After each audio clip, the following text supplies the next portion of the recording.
So now we got a chance to test with you guys here, you know, up to 200 PSI.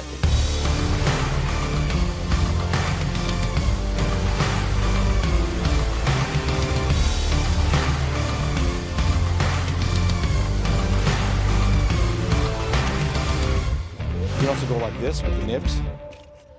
It's never going to go anywhere. Never.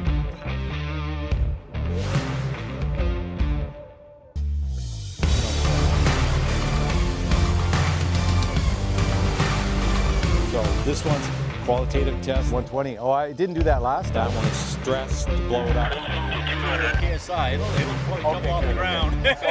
Third one is just distance.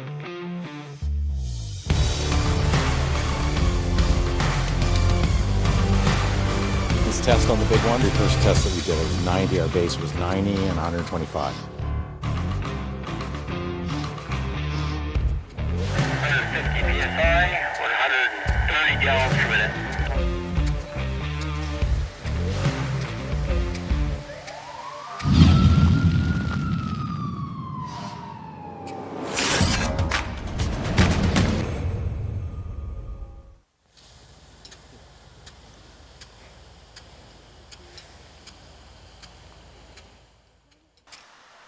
Yeah, copy, shut down.